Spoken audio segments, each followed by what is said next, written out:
You know, if I had to reveal my heart of hearts, my innermost perspective, I actually enjoy what I see on this broadcast and basically in this Web3 digital art space more than I do when I go to the museums. And honestly, and nobody needs to agree with me, in my heart of hearts, I enjoy it. This is far better than the museum experience. So, welcome back, everyone. Artist Journal, August 24th, 2023, broadcasting from the pirate ship of the mind in Berlin, Germany. My name is Adrian Pocobelli, and check this out. It is works like these of which I speak here. This brilliant, brilliant work, it's from June. I don't often start a show with an older work, but this one just, I think it missed a lot of people's radars. I just saw it on Twitter. Edition of 10, they're only one Tezos each. You probably don't know the artist, at least I didn't. And it is out of Kuhei Yamashita out of Japan. Big data. The world is overflowing with big data. Edition of 10 for a Tezos, which is registering in at 71 cents. So if you have 71 cents to spare, you can help Kuhei Yamashita along their journey of art making. Look at how brilliant this is. And I keep coming back to this idea of how these things are kind of made to look easy. These works here, because as far as what I see here, and feel free to disagree with me. I need a wardrobe before once this operation gets big enough, we can have wardrobe, we can have the green room, we can have everything. But until then, it is a one-man show over here, my friends. So bear with me. But what do you see going on here? I see these kind of effects. I feel like I've seen them in maybe Hasdrubal Waffle. Perhaps we're speculating if he had photographed the screen at one point. This is what I see here, because I recognize it from trying to solve before we had these AI algorithms that actually do a pretty good job of making your work bigger. Who was it? Evelyn O. If you're ever wondering, Evelyn O gave me some great alpha on that. There are some websites, like GitHub type websites. If you're ever looking, you don't even necessarily need to spend the €100 for some of the programs like Topaz and what's the other one? Something AI. I can't remember. All to say, I struggled with this, but because with photographing screens, I was trying to make works bigger. How do you make a work bigger, right? Turn a 300 pixel work into a 3000 pixel work in incredible ways. So one of the experiments I did was photographing my screen. Maybe that'll give me a high-res file that looks persuasive. It didn't, because oftentimes you'd get these halos, these kind of rings here from photographing screens. So that is what this looks like. And then you see this great composition here, a beautiful contrast of this retro sharp television, small, and from this angle, and then the screen basically leaking out. That kind of photograph screen look. It's kind of deceptively simple, this composition, when you consider everything that went into it. And deceptively cheap, I might add, because when I see work like this, I really do think, I was like, I can't believe, first of all, that it's still available. And I have to purchase this for 71 cents for the museum in my mind. That may or may not exist in a physical or a digital world at some point. But this was another, just so original. It's kind of one of those almost one-offs. Now, as we're going to see, Kuhei Yamashita makes other great works here. But this one, I saw it on Twitter. It really kind of jumped out at me. Now, there are other works here, too, as you can see. So this is, you see almost a DALL-E. It is a DALL-E reference here. ATM, very interesting here. Calculator with a nice, almost a Dan control feel, but not quite. Even here, a little bit, but, different. And let me just show you. So it's only 2 pages. And so hasn't been minting for a super long time. Again, this is June. If I go back here and look, there are still 3 left. So maybe just off the radar here, Kennick Zapta, Mick Renders, PP Universal, Mikey Wilson. So the kind of the advanced collectors on the scene here, especially this guy here, Mikey Wilson, very interesting. So again, Kuhei Yamashita, this is only from the 19th of June and sold, one at a time here, just dripping out the sales. So again, this is just a gorgeous, such an original work. I had to start with it. And so this is Kuhei Yamashita's Twitter page, again, or X page out of Japan, as you can see here, 2015 followers. And I thought this was brilliant too. There's something just kind of cool about Kuhei Yamashita's work, and the price is right. To quote Bob Barker, the price is right. Editions of 5, owned 3, so 3 are left. This is from July 7th, just the enter key. Which, I don't know, do they still call it enter? I mean, again, this looks like a retro computer here with the large kind of key that looks like you press down. That doesn't look modern. Modern keyboards are pretty flat, aren't they? Here's one other one. Actually, we have a couple more. Unseen Miracle. I thought this was quite brilliant, too. So taking almost like a retro tech. I mean, I think immediately of Uxine also using the video camera. So taking a retro video camera from like the late 90s, early 2000s, interestingly, almost putting that default screen that you saw back in the 1980s when, we don't have all the colors here, but it almost looks like one of those kind of default television screens. You see it almost here, almost cropped weirdly, but another, edited in a certain sort of way. So interestingly. And then, it looks like Jesus of Nazareth with the crown of thorns there behind. There's something quite brilliant about this. Let me just make it large, actually, for full effect. How much is this? This is sold out, unfortunately. And look at what Phoebe Heese got this work for. Oh, no. Is it edition of 1? It is an edition of 1. Sold for a Tezos. And canceled listing 1. I wonder if 1 was burned. I'm not exactly sure what went on here because 1 was sold, but then another was canceled. You almost wonder if there was a burn that wasn't listed here. Either, all to say, edition of 1 for a Tezos. So deals on the blockchain. And here's one more, a variation on the concept, fractal, visual fractal. And again, almost reminiscent of those old Walt Disney and Comics and Stories covers from the 1940s, the picture in the infinite regress image. We have shown those before on the show. Kuhei Yamashita, another really cool talent there. I'm sure one of several that are just floating away in this ocean that we're sailing across here.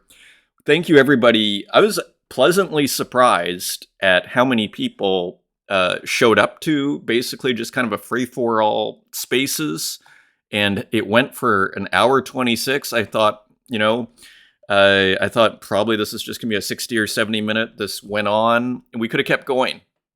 So thank you everybody for showing up. Truly appreciate it. It was a lot of fun, and some cool things were learned on this show, including, stuff like there are ways to create a store on Twitter or on X that kind of news to me. There's also the highlight feature on X was being discussed. Santiago was bringing up 01, which we're going to look at here in a second. So all sorts of really, you come across new artists on these things. You come across new ideas. It's kind of fun. I hope in my heart of hearts, back to that concept here or idea, what I kind of hope in some ways, I'm just thinking of this now for the first time, that this could be I hope this is kind of talk radio for while you're making art. That maybe is stimulating, giving you ideas while you're working. And while you're working, you kind of run into have good ideas. You kind of run out of ideas. Things happen. Maybe it's just kind of a nice little stimulus as you are doing your work. So all to say thank you, everybody. And big thank you to mech.txt. I don't want to be presumptuous, but I do believe this may have something to do with me, Adrian Pocobelli, and there is that image. That image originally, I think it's on my YouTube here. See this little image down here? You see it here. That was actually taken at Fondazione Prada, I think in Milan, where they had a fantastic show by that great film director who did the Grand Budapest Hotel, whose name escapes me right now. I'm sure like 99% of you are going to know Wes Anderson. They had a brilliant show by Wes Anderson. I think we've looked in the past at that. So all to say, Mech seems to be using that as a bit of a source. Adrian Pocobelli. So that is beautiful and brilliant. Nice to just add to the collection here. And thank you, Mex. Mex is awesome. We had him on the Spaces a couple of weeks ago and just love his work. So it's hilarious and awesome. It is an honor. Continuing on. Comments just from last show. Let's just see here. Oh, yeah, we've got a lot of interesting comments here. So Kyle Flemmer. Hi, Adrian. Great show. You're right about OnCyber being a little clunky. I'm working on a gallery right now because I like seeing the work up together, but getting around and positioning things precisely can be a bit of a headache. Also, sorting through the items in your wallet when making selections. Otherwise, I quite like what can be done exhibiting in virtual space. And I think you hit the nail on the head, Kyle. Because I agree that it is, despite the clunkiness of moving around, I do like the virtual space and being able to just see what a Kurt Hustle collective looks like beside a Haiti Rocket, and just almost as a kind of virtual exhibition space. And, especially let's say you're putting a show together in real life, well, you can start to kind of mix and match and see even how big they should be. So there's a lot to be said for that. And if I was on Cyber, as I saw this comment, what I thought to myself is, what I would love is like an auto feature where I can just hit the auto button and it takes me through the exhibition without me having to lift a finger other than press the auto button. I think, tour, maybe it should be the tour button. And wouldn't that be awesome? And then when you're going through the tour, if you want to speed it up, you hit like the space bar and then it takes you to the next one really quickly. You start walking to the next one if you want to cut it short. Something that simple, I think, would be well worth their while to do. So thank you for the comments. Totally agree. And Strange P, that produces it all. So that brilliant song that we heard at the end in Strange P's work is, in fact, Strange P. That beautiful, like what I would call Detroit techno. Correct me if you have a different name for it, Strange P. And here's Strange P. Thanks for watching one of my works. And yes, I make the music. Great. And thank you, PP Universal, NFT Soldiers, all of us. Boomsling, good stuff. Thank you. Good analysis. Good constructive. Oh, this is great. And we're going to look at actually more from Greco in a second here. Good constructive criticism. Friend, glad to hear that. Thanks for reviewing my work. Regards from Argentina. Yeah, in a sense, I guess they turn into reviews, but they're not meant to be. I'm really just talking about people's art here. I realize that, that's basically, it's probably a distinction without a difference or all semantics at this point. But really, for me, I would never create a show of reviews. You might find that hilarious to hear. But that's basically what it kind of turns into. But put it this way, though, but it is an important distinction for me personally, because I'm not out to say this is good and this is bad. I'm just going, look at this. This is amazing. That's all I'm doing. And then and then I just collect stuff based on that. And a couple of more comments here. This one was very interesting as well from RuneTune. Raw AI is uninteresting and irrelevant as an attribute to AI work, in my opinion. Of course, raw AI, for those that might not know, is an artwork that's generated purely using AI with no edits, as far as my understanding of the term, but I think that's a pretty solid understanding. It may be topical now and have some interest among AI art enthusiasts, but what is the point of highlighting raw AI as an attribute of AI work, especially since most AI artists run hundreds of thousands of prompts, hundreds to thousands of prompts and reprompts to get a result they are happy with? And I thought this was an excellent point. So is it raw AI? In a sense, like what RuneTune is pointing out is there's an editing process here in choosing. And though it may be invisible, there is still an editing process. So is it raw AI? So the term really does start to kind of disintegrate a little bit when you kind of take a closer look. At what point is the human behind the work making more decisions than the AI? I thought this was just a brilliant point here from RuneTune. With developments like Midjourney's in painting, it is clear to me that AI tools are less about what the AI is doing and more about the creative efficiency. Imagine me saying that my work is raw Photoshop because I only used Photoshop. You know, I feel like I'm in an 18th century coffee shop here, and a really good debate is happening in front of me. A very interesting, provocative, persuasive point from RuneTune. Thank you for the comment, and thank you, Philippe, and thank you, Primitive Intel. Now, I thought you were Strange P, Primitive Intel, and I was like, okay, finally, we put Primitive Intel in the show, so feel free to send me a message. Because I thought you were Strange P at the start. So anyways, continuing on. And also, we heard from Lorna Mills, and I thought this was interesting too. When you said around 4054 about all the courage it takes to put those colors together, I had to smile when I painted. I never valorized anything around it, but I was reminded of how exciting it was to put strange color combos on a surface and see the resonance. So again, great to hear from Lorna Mills. And yeah, it's an interesting thing. Like I think it kind of depends on the situation, and it depends on the kind of risk. Put it this way, when you put out an artwork, there is a certain amount of risk. In a sense, nobody knows what the kind of public response will be, and the more kind of unusual, shall we say, the more unusual your color combos are, for example, or the more unusual your work is, I'd argue the bigger the risk. And I would argue the bigger the courage that it takes. But I take your point very much, and I appreciate it, Lorna, this idea that really sometimes it's just about being kind of wowed and the excitement of just putting interesting colors together. Fair enough. Fair enough. So here's Greco. Let me see if I can load this up properly. So, okay, this is hilarious. So he actually had video. Remember how I was saying, look at all the fake drips and how well they're done? And that's fine. Well, apparently they're real drips because Greco actually took video and wanted to show.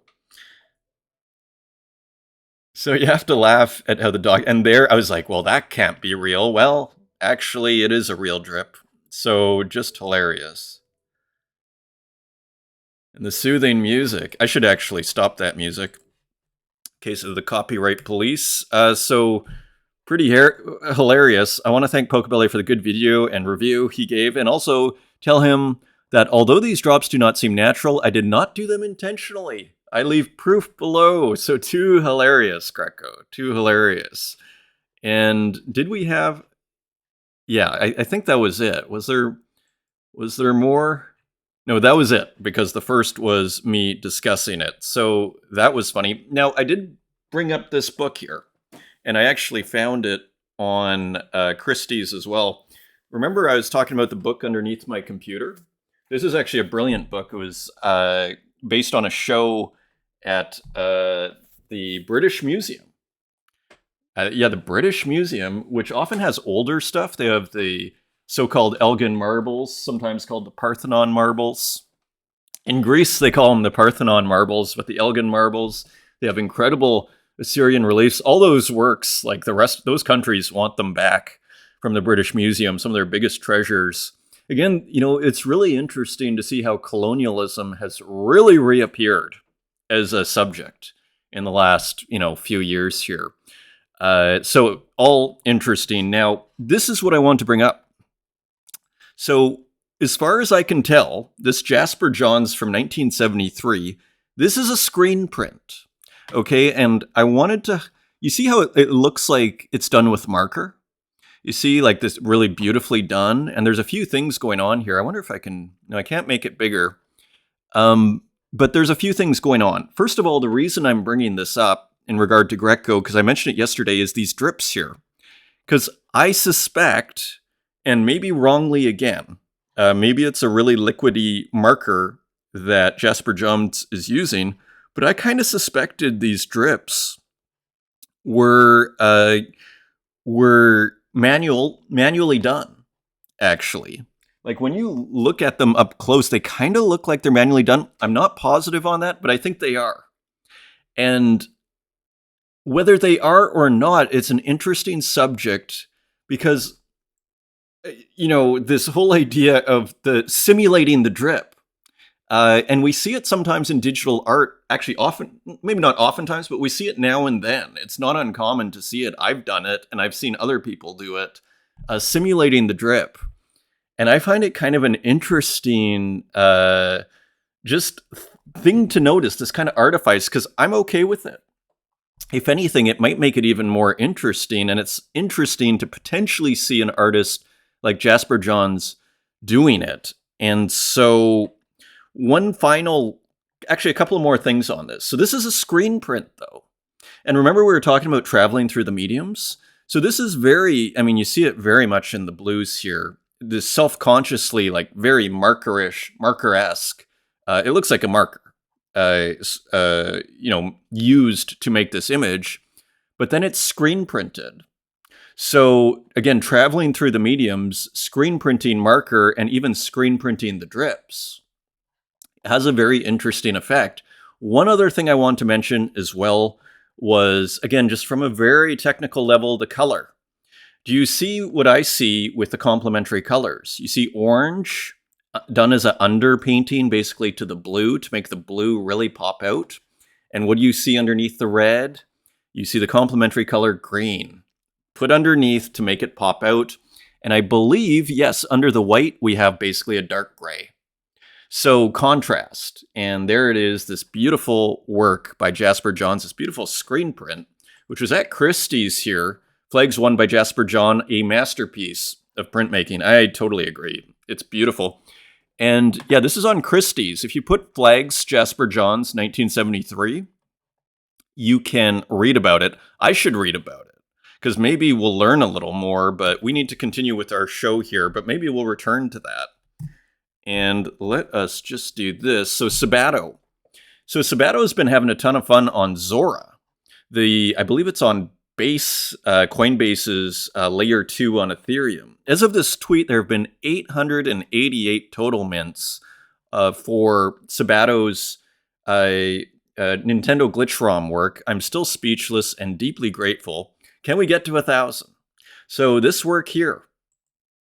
So all to say, in the crypto space, in the kind of digital art, X space, there is it is worthwhile to follow new things and to be an early adopter is what I'm trying to say. And so it might be worth people's while to check this out. So I am going to check this out very quickly, actually, and try it out for myself. And here's another, the space is becoming incredibly competitive, I was saying on the spaces yesterday, because here's 0 to 1, or 0-1, which Santiago was mentioning, and which I've seen a little bit on. You see this, you've probably seen it too. It's on Avalanche, another blockchain. And apparently, I don't think you can buy with money. I think you have to see zero cost to collect. I think what it does is you just trade. So you make work and you trade with other people somehow. So they just went live on August 17th and it's August 24th. So again, in the crypto space, being an early adopter is well worthwhile. You might as well join this because if they do some sort of airdrop, just like we saw with Taya, might be worth your while. Now, speaking of Taya, this is 0-1's page, and you can see looks like they took it directly from, Taya, maybe even Versum. This looks like a direct, it almost looks like they copied the skin. It's so close. But all to say, the art is probably the most important part of this, and it's cool to see a new art site on Avalanche. And so, again, something else to check out. And additions. See here? So Object or Tezos has really, I think, influenced the space with additions, without question. Even the look at the UI. Again, it says Versum to me. Good news for Rosa Mankman. Oh, the power of a tweet. Hate it had to come to this, but guess who got paid today? So Rosa Mankman got paid by Sotheby's at last. So likely the tweet helped out the post. So Very interesting, and just an interesting thought from Unknown Collector. Artists deserve to get paid for their work. Artists deserve not to wait months to get paid for commissioned work. Artists deserve royalties for their life's work. NFTs with royalties solve this because they are trustless and instant. And anybody who's been, involved in or knows people that have been in a contemporary art scene knows that getting paid, unfortunately, can be a very tricky business. Any freelancer knows this. I mean, we had Daniel W. on, who was freelancing before he started doing more NFTs. And, every freelancer knows this, that getting paid is half the battle, unfortunately. So it's no small thing to get your royalties and to get everything just trustless and instant. So do not forget why we are here. So Unknown Collector with some interesting thoughts. Figments, also known as Cap'n, playing with this, again, digital copy theme, which I'm really enjoying this conversation, I guess is what I want to say. So let me just show you. So a new work in the Figment series, and let me just go show you the different ones. So RGB, red, green, blue. So brilliant. There are 3. And interesting to see which ones actually sell. They're all editions of 5. The red is 28 Tezos. I think it might be my favorite. Then there's the green. Then there's the blue. There's something kind of beautifully Warholian about this. And again, as I like to call it, the tension of the digital copy. Here we see it again. And really beautifully done with this 3.5-inch diskette. Really just different. And there again, in the top right, we see RGB and white when you put all 3 colors together digitally. So just more brilliant work from Figments. And look at how beautiful the disc is done. Again, like making it look easy, the temptation would have been to fill all this in, right? That's what reason and rationality wants to do when it's working. It wants to fill in the blank, fill it all in. Look at how beautiful that looks. So available on secondary still, these brilliant works of art. The Warholian diskettes here, R data, green data, blue data. Brilliant, brilliant, brilliant. And here's just a really cool piece that Cap'n posted, also known as Figments, posted on Twitter here, just with a enigmatic S. And there's some S's here. So Cap'n really doing interesting things, doing very interesting things. Speaking of interesting things, RJ is back with another strange machine here coming today. Supplication. We kneel, pray, and try to decipher. And here we have another mysterious machine with this great hard shadow here. And again, these different fills from probably Mac Paint. I think we saw it in the most recent, the RJ with the impossibility of painting the sky, or whatever the title was on that. We saw in the user interface that there were all these different patterns here. So really nice use. So, using Mac Paint, I assume, and also using the Mac OS as a kind of framing device here. And again, kind of cycling through some what look like RGB and white, similar to Cap'n there. Brilliant and beautiful. Speaking of brilliant and beautiful, Uxine. So making it look easy, making it look simple. Alone together, peer-to-peer, P2P. So kind of again, crypto art with Uxine and kind of, peer-to-peer, crypto, things going back and forth without a centralized authority, and making it look easy. Again, putting these beautiful pixelated computers, one looking one way, one looking the other. Love the addition of the orange and what looks like kind of a nice blue, kind of a bit of a variation on the colors. And then you see like the pink come in. And probably my favorite part here is the distortion. The beautiful distortion that is, you see that? I mean, Uxine is really, again, I always use this word with him, the dexterity. He is a ninja of the digital art space here. And so just more brilliance. And look at that beautiful matte black. You see it contrasting with my background here, with the black background. that beautiful matte black. Think how much more beautiful it is because it's that matte. Alone Together P2P, just a beautiful title here too. Great work, and frankly, $12. You can add this beautiful Uxine, edition of 66. I mean, pretty reasonable price. Unknown Collector had sent me, check out this artist, Mason the Third. And it's like, oh yeah, I know Mason the Third, but I hadn't seen recent works. They escaped my notifications here.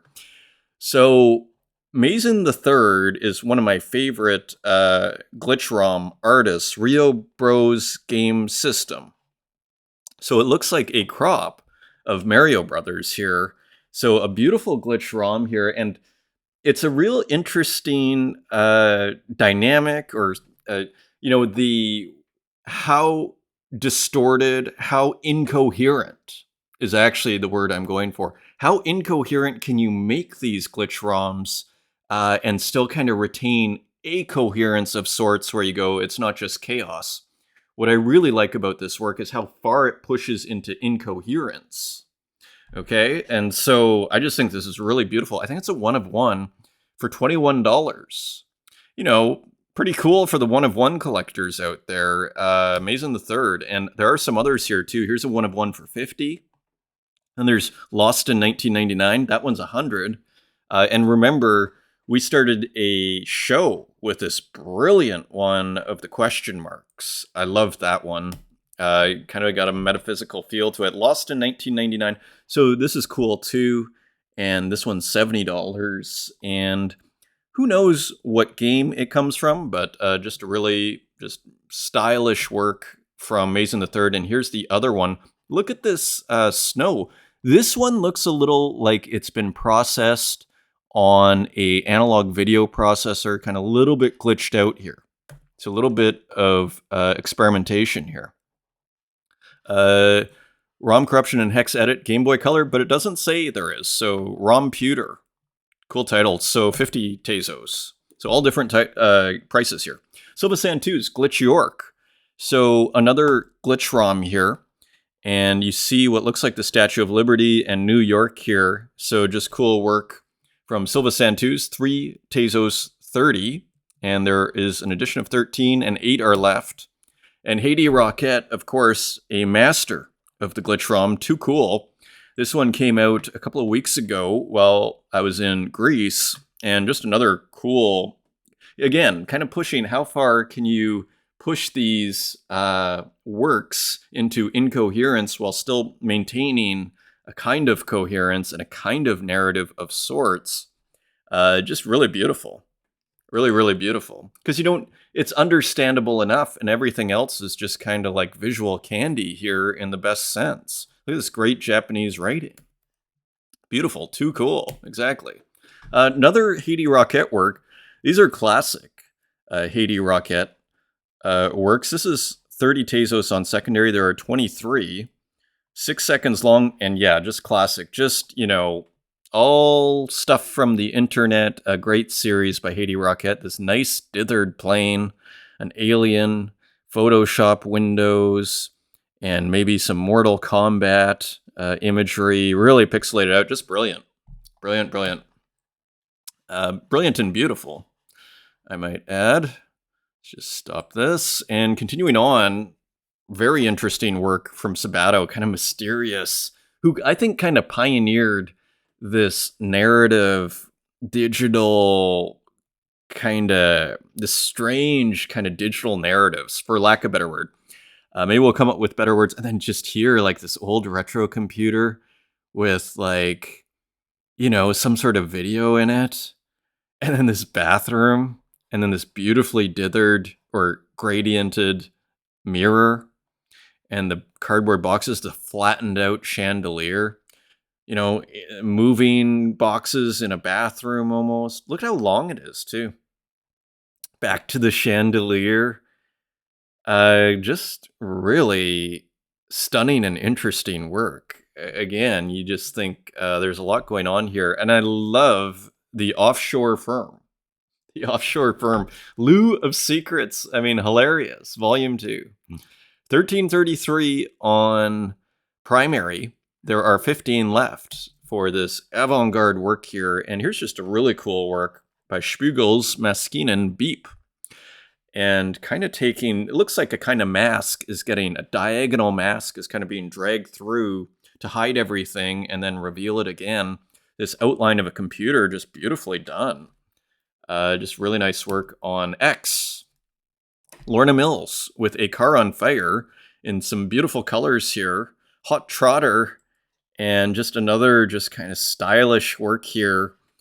And that beautiful mustard yellow and the fire and the smoke and everything. Just beautiful as usual. Edition of 32. There are 23 left at 15 Tezos. Renki with another just kind of richly textured digital work here with a lot of like what I want to call feedback. Delay and feedback, just kind of letting it drag a little bit, creating these nice textures. And then you have almost like this it is an RGB dotted background. So more interesting work from Remke. This is Chofu. Some really interesting abstracts from Yuri J. The lastest one, there are a few. Edition of 5. Looks like it's sold out. Let's just check here. One has sold for 5 Tezos, and they're still available. Wow, so they're still available. Let me just make it big here. And remember, again, this discussion, I'm seeing it everywhere now. The tension of the digital copy. So you see this, and we've seen this with Yuri J before. You see how it's kind of like a similar structure here? Probably a similar source, but maybe treated differently. All right, the last one. So there are a few of these. And they're quite original and quite beautiful here. And there is another one. And you see, sharing these, like, there are certain structural elements that are being shared here. You see over here in the twist. So again, playing with reusing elements, as we like to say. Epilogue, see you later. So here's some different colors and just treating things differently and making new works out of it. Very fun. This is a 1 of 1 for 50 Tezos, so $35 for a Yuri J 1 of 1. Very cool, and this could hang in the same room here. Santiago. Cloud over the roof of the gas station right after here, and now these beautiful titles Santiago is coming up with. GIMP, Sprite, AI, and Inkscape.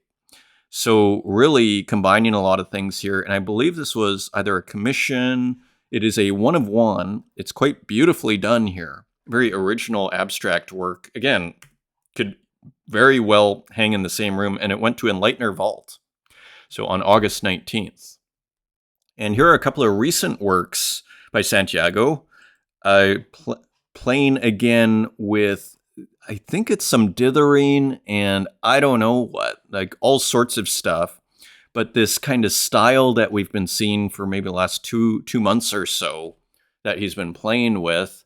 Loud Phone Call. Edition of 15. There are 8 left at 10 Tezos. And here, Local Tail Magic. Their edition of 20 for 5 Tezos.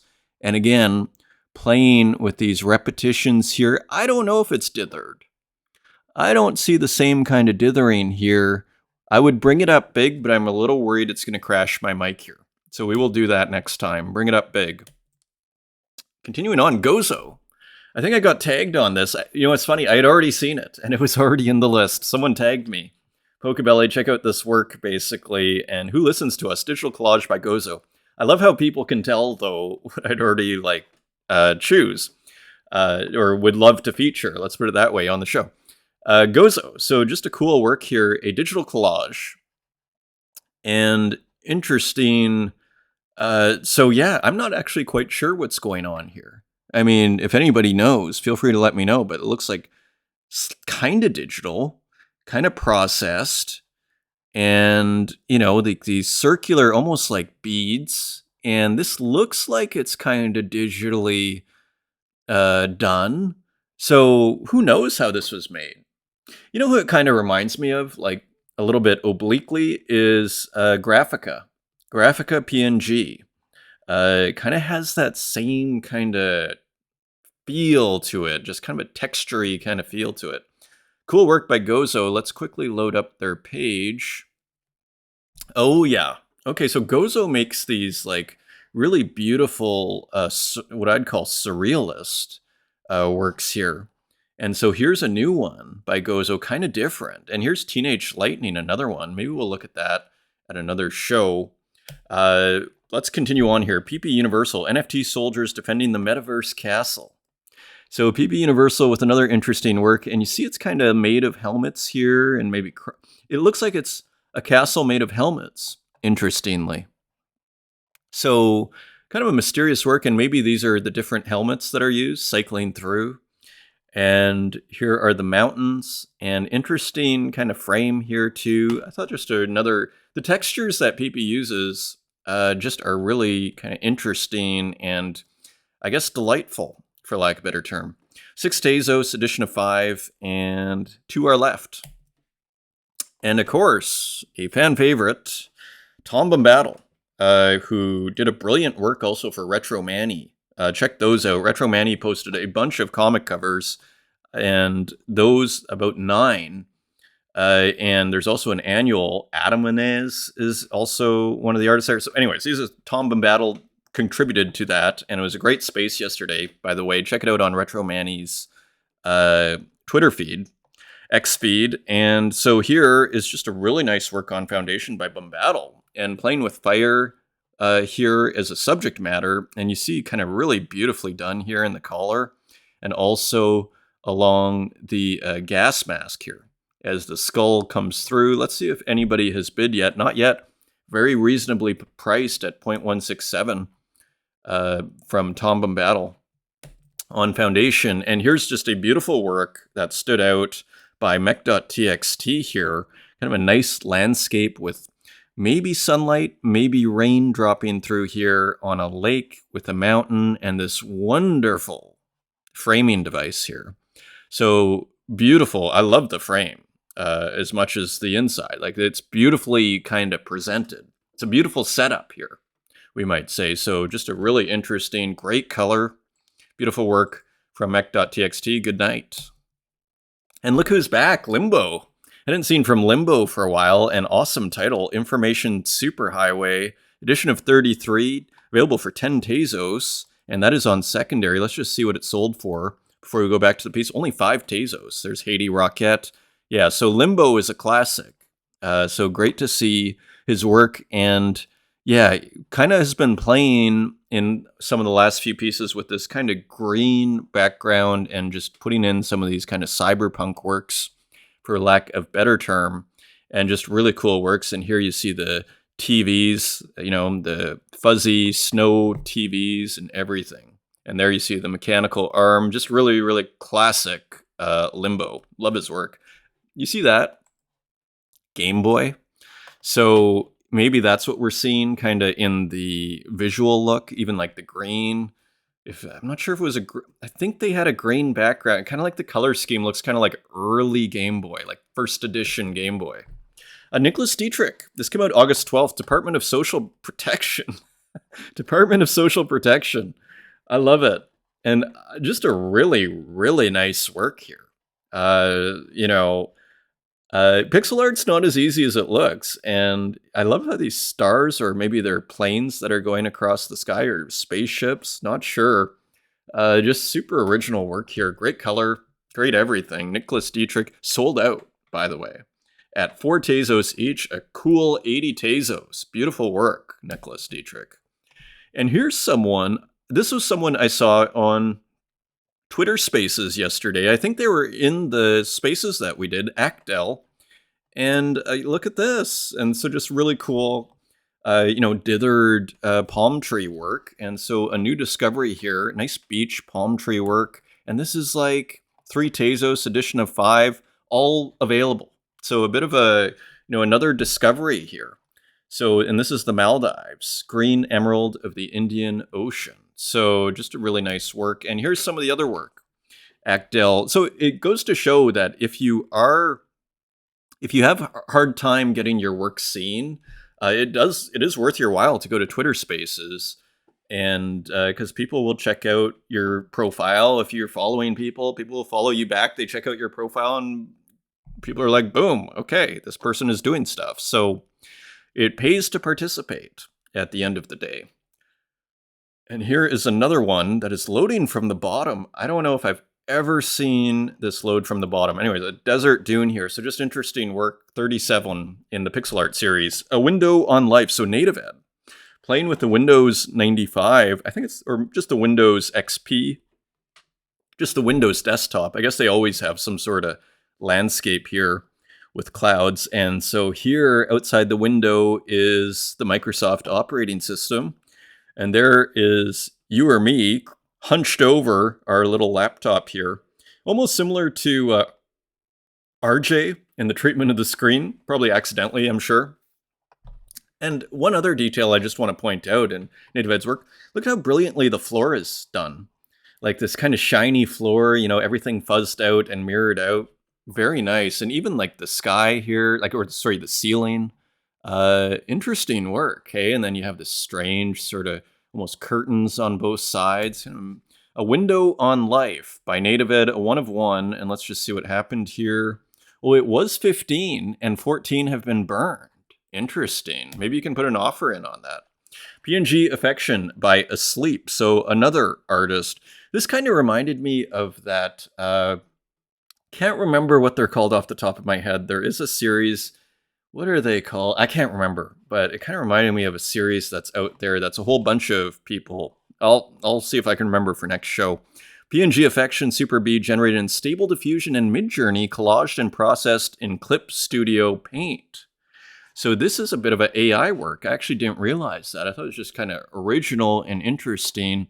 And here you see kind of some, you know, again, Microsoft operating system and whatnot. So for Tezos, edition of 13, and there are 13 available. And Rosetio has a signature with the Tezos Art Collective. It is 3 Tezos, and we'll go back up to the work in a second. There are 75 left, and I believe it's quite beautifully done, by the way, Rosetio. This is great. Really nice. And don't assume as a collector, if you're interested in this work, don't assume it'll be here forever, because I think they burn after a certain amount of time, the works, and then you have to buy it on secondary. So if you are interested, jump on it. Really nice signature work by Rosetio. And Katarina Create, Autumn Walk. So another I find this artist super interesting here. Nice textures here. Again, the mind wants to rationalize this, so it wants to fill up the gaps here, and Katarina is, you know, expertly leaving the brushwork a little bit, which really adds to the whole work, interestingly. So little details like that, and just a cool original illustration here, and just different, you know, from your fall autumn walk, and just interesting clouds and everything. Let's see what's going on here. 2 Tezos each, edition of 10, and there are 10 available. And Agugin, Go to Sleep. So more illustrations here. And this is edition of 10, and so I think on secondary for 30, sold out at 5, mech.txt there, buying one. So interesting. Comforting myself under the thunder and lightning. So pretty original illustration, isn't it? Interesting kind of 2-color work here. And just, it looks like maybe a little bit of texture underneath, kind of paper texture, and interesting lightning. Interesting treatment of the cloud. Just interesting original work here. And there's another one. Look at the water. So interesting artist. Agugin. I'd never seen them before. Contemplation, Seeking the Unknown and the Uncertain Sea that I always avoid. Edition of 10 for 5 Tezos. There are 10 left. So it is a little slower out there. You see this? These are new in the series. But other illustrations here. So playing with the blue and white, I quite like it. Give them a follow. And Paper Buddha. Big shout out to Paper Buddha, who I had a great connection with in Retro Manny's space. Big collector of pulps, and everything, comics, Orange Sunshine. So this came out on the 23rd, so I think yesterday, edition of 100. So I'm kind of refamiliarizing myself with Paper Buddha, because Paper Buddha is one of these artists that I saw like very early on and knew existed, but hadn't seen for a long time. And here, kind of rediscovered yesterday. So works with collage, but then puts effects, kind of digital effects like this drop shadow on the collage. So it's not like simple digital collage here. Like it is collage and it is digital, but you couldn't make it just with paper, is the point I'm trying to make here. And of course, this one moves too, adding to that. So just interesting work here from Paper Buddha, who sometimes goes to antique stores, gets ancient pulps just to scan or print. We had a very interesting discussion on how, not everything makes it onto the internet, especially a lot of these like old pulps and whatever. Everybody assumes that everything has been digitized, but it hasn't. As many people know who have worked in like used bookstores, not everything has, as I have, not everything has been digitized. So that is interesting. And you see it, we were discussing music too. Not all music has made it on to Spotify for sure. I mean, Spotify feels quite corporate in the sense of the things that are not on there. YouTube music is a lot better because it has a lot more of just like random people uploading. You get pretty obscure things, but you still don't get everything. So it's an interesting topic. Not everything makes it onto the internet. Not everything gets digitized.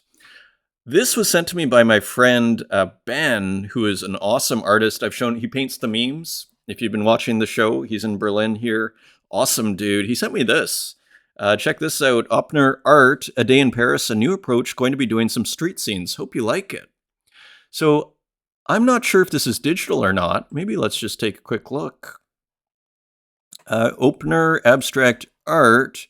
They're on OpenSea, interestingly. So interesting. Has a nice, getting quite a few likes here. And as you can see, you see how they're trying this other style and then decided to try something new, and look at how great it looks. So, there are times to pivot. And this person has pivoted very nicely. I don't know where they're based or anything. Look at all the followers they have. So very impressive. And that is your show, my friends. Thank you for joining me. And until next time, take care.